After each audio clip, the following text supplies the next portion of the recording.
This shiur is sponsored in memory of Lil Nishmas Rachalea Bas Chaim Tzvi.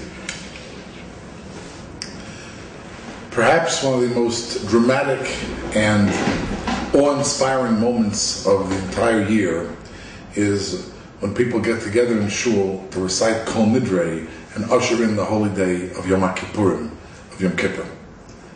The synagogue is usually full, people are dressed, there's a certain excitement, perhaps coupled with a measure of tension and anticipation as the holiest day of the year, in a certain sense, begins.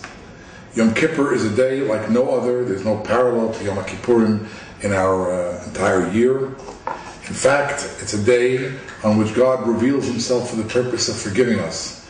You know, in Hasidic terminology, it's referred to as Yom HaKadosh, the holy day, Yom HaKadosh. People don't want to say the word Yom Kippur.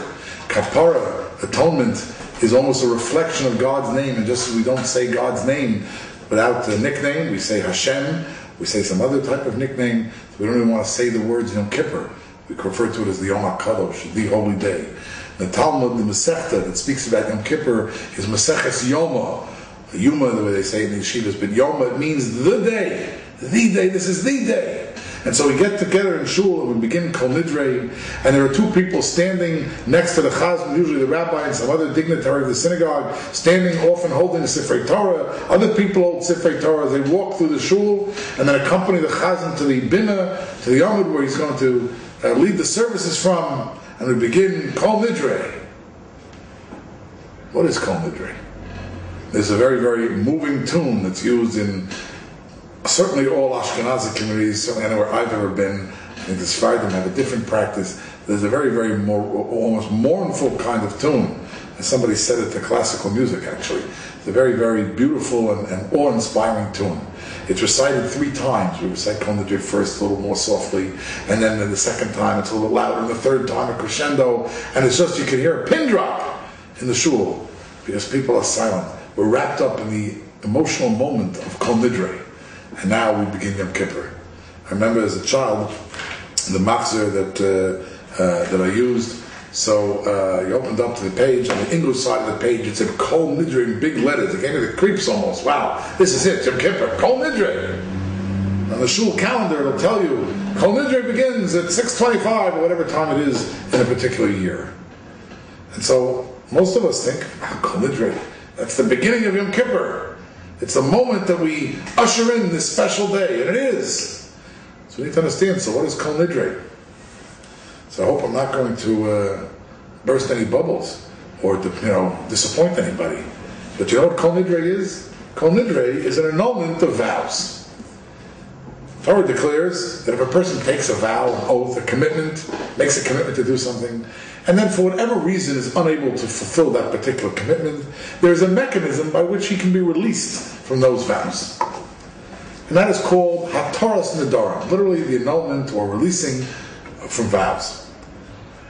Take an example. A person takes a neder, makes a commitment that, because I want to lose weight, so I'm going to stop eating chocolate. I'm not going to eat chocolate anymore.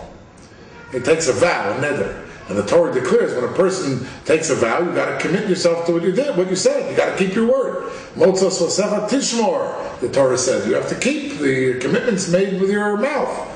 You don't want to say it, you're not sure about it, not sure about something, so you should have in mind, I'll try and I might do this. Bli neder, many people say when they commit to do something. Bli neder, I can't promise, I'll try. But you go ahead and make a commitment, you're bound by your commitment. It's called a neder.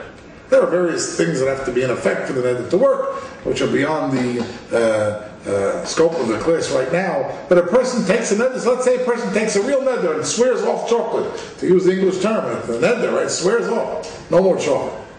And then somebody brings over 3 days later to my house this big, beautiful candy platter full of chocolates. And I can't take it. I'm getting a headache. And my stomach's tight. I gotta have that chocolate, right? And I become physically sick. It can happen. Maybe chocolate's an example. It doesn't happen, but let's say people swear off caffeine. No more coffee. After a couple of days, depending on the person, he might be sick because his body reacts in a certain way. Now the person's really sick. He wants to know, I'm stuck. come to the rabbi and I said, listen, Rabbi, I swore something, but I can't do it. I made a commitment, but I can't keep it. So the halacha declares that if indeed there is some opening, we call a Pesach, in Talmudic expression, a Pesach, an opening, the rabbi asks, well, if you would have known that X, Y, and Z happened, would you have taken the oath? Say a person makes a pledge to give to charity, makes an oath, he swears he's going to give a certain amount of money to a charitable cause, and he has every intention of keeping it. And then, God forbid, there's a downturn in business, he loses a lot of money, doesn't have the money now. Is he still obligated to keep that vow? He needs the money to put food on his table, because he lost money in business. So the rabbi asked him, if you would have known at the time that you were going to have a downturn in business, would you have taken that vow? And if his answer is no, so we're allowed to release you from a vow. I'm oversimplifying a difficult concept that's discussed at great length in the Talmud, but for now it suffices. That's what an annulment of vows means. And that's exactly what kol nidrei is. All vows